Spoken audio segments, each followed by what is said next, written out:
যে চলমান সংকটগুলো যদি আমরা বিবেচনা করি, বাংলাদেশের গণতন্ত্রের চেয়েও সবচেয়ে বড় সংকট হচ্ছে বাংলাদেশ আমাদের প্রতিবেশী রাষ্ট্র দ্বারা নিয়ন্ত্রিত। বাংলাদেশের উপরে প্রতিবেশী রাষ্ট্রের কর্তৃত্ব, প্রতিবেশী রাষ্ট্রের কর্তৃত্ব থাকার ফলেই শেখ হাসিনার মতো একটা ফ্যাসিস্ট শাসক জনগণের ভোট ছাড়া, জনগণের উপর অত্যাচার, নির্যাতন, গুম খুন চালিয়ে সংসদে পৈশাচিক উল্লাস করতে পারেন, তারা তাদের পক্ষে সাফাই গাইতে পারেন। একটা রাষ্ট্রের সর্বোচ্চ প্রতিষ্ঠানের প্রধান পদে আসীন সেনা প্রধান, পুলিশ প্রধান এই ধরনের জঘন্য কর্মকাণ্ড ঘটানোর পরেও এখন পর্যন্ত তাদেরকে গ্রেফতার করা হয় না, তাদেরকে দায় মুক্তি দেওয়ার মতো একটা দুঃসাহস এই সরকার করতে পারে। এবং নির্লজ্জ বেহায়ার মতো এই দলের সাধারণ সম্পাদক বলতে পারে যে আমাদের সৎ সাহস আছে বিচার করার। কোথায় সৎ সাহস? কার বিচার করেছেন? প্রধানমন্ত্রী বিশেষজ্ঞ আব্দুস সোবহান গোলাপের 9টি প্রপার্টির সম্পত্তি নিয়ে আন্তর্জাতিক অনুসন্ধান কাজ করা সংস্থা গত বছর রিপোর্ট প্রকাশ করেছে, ব্যবস্থা নিয়েছেন। শেয়ারবাজার কেলেঙ্কারিতে সবচেয়ে বড় লুটেরা দুর্বৃত্ত সালমানের প্রমাণের বিরুদ্ধে ব্যবস্থা নিয়েছেন। এখানের বিরুদ্ধে ব্যবস্থা নিয়েছেন। কার বিরুদ্ধে আপনারা ব্যবস্থা নিয়েছেন?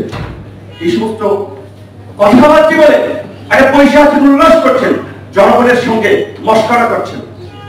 তাই আমি মনে করি যে চলমান সমস্যার প্রধান কেন্দ্রবিন্দুতে অবশ্যই বাংলাদেশের উপরে ভারতীয় কর্তৃত্ববাদের অবসান না করা পর্যন্ত গণতন্ত্র, আদালতের স্বাধীনতা, স্বাধীন গণমাধ্যম, আমাদের ভোটাধিকার কখনোই ফিরে আসবে না। এই পরিস্থিতির মধ্যেও ভারত একটা ভোট হয়েছে। বাংলাদেশের পত্রপত্রিকা মিডিয়াগুলো স্টোরি করছে, পাপ্পু থেকে পরিপক্ক রাহুল বিভিন্ন ধরনের স্টোরি করছে। ভারতের গণতন্ত্র নির্বাচন নিয়ে কত রকমের বিশ্লেষণ এখানে দেখেছি, অথচ নিজের দেশে মানুষের ভোট দিতে পারছে না। ভোটের কথা বলতে গিয়ে রাস্তায় গুলি খাচ্ছে, বিজ্ঞ পলিটিশিয়ানরা, মুক্তিযোদ্ধারা লাঞ্ছিত হচ্ছে। পুরো সমাজ বলতে আছে, এখানে আমাদের সিনিয়র রাজনীতিবিদ আছে, একটা লক্ষ্য করেছেন আপনার ভবিষ্যৎ প্রজন্ম কি রেখে যাচ্ছেন? পড়ালেখা নাই, কথাবার্তা মানে সামাজিকতা বলেন, আপনার এক শিক্ষণীয় বিষয় বলেন, কিছু নাই।